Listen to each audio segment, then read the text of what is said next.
আসসালামু আলাইকুম ওয়া রাহমাতুল্লাহি ওয়া বারাকাতুহু। আজকে আমার দেশ নিয়ে কিছু কথা বলতে চাই।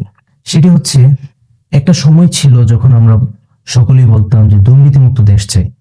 জালেমের জুলুমে, অত্যাচারে নিপীড়িত হয়ে সকলের মুখেই একটি কথা ছিল, দুর্নীতিমুক্ত দেশ চাই, দুর্নীতিমুক্ত দেশ চাই। তারপর একটা সময় আল্লাহ তাআলার রহমতে জুলাই আগস্টের বিপ্লব অনুষ্ঠিত হয় এবং হাজার হাজার মানুষের রক্তের বিনিময়ে আমরা একটি স্বাধীন দেশ নতুন করে পাই। কিন্তু আফসোস আর দুঃখের বিষয়, আমাদের যে আগের যে একটা ইচ্ছা ছিল, আমরা যে আগে বলতাম যে দুর্নীতিমুক্ত দেশ চাই, সেই শব্দটা যেন এখনো রয়ে গেল। এখনো আমরা বলি যে দুর্নীতিমুক্ত দেশ চাই। এত রক্তের পরেও, এত জীবন দেওয়ার পরেও দেশে দুর্নীতি বন্ধ হচ্ছে না। এখানে আমি বলতে চাই যে এই দুর্নীতি সেদিনই বন্ধ হবে যেদিন আপনি আমি দুর্নীতি করা ছেড়ে দেব। এই দুর্নীতি সেদিনই বন্ধ হবে যখন সাধারণ জনগণ দুর্নীতি করা বন্ধ করে দিবে।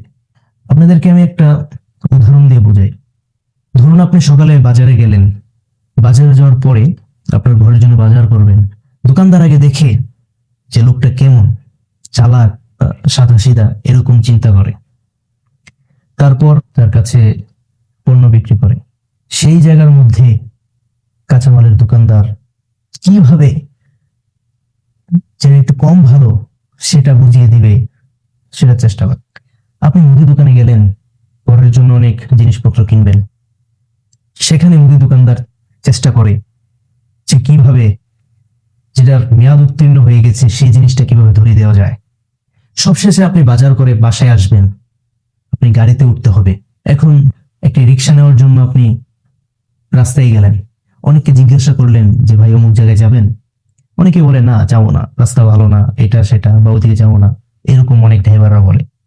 এই জিনিসগুলো আবার কিছু ড্রাইভাররা খেয়াল করে, ডাক দিয়ে বলে, এই আপনি কোথায় যাবেন? এমুক জায়গায়, চলেন, কত ভাড়া?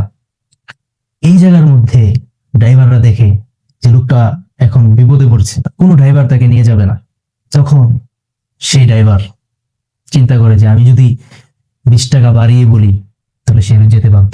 এই জায়গায় আবার আমরা দুর্নীতি করি, যে দেখুন আমরা সাধারণ জনগণ যেভাবে দুর্নীতিতে লিপ্ত, আমরা সাধারণ জনগণ যেভাবে দুর্নীতি করি, আমরা আবার কিভাবে আশা করি যে যারা ক্ষমতায় আছেন, যারা দেশ চালাচ্ছেন, তারা দুর্নীতিমুক্ত হবে। আপনি যদি দুর্নীতিমুক্ত করতে চান তাহলে প্রথমে আপনাকে দুর্নীতিমুক্ত করতে হবে।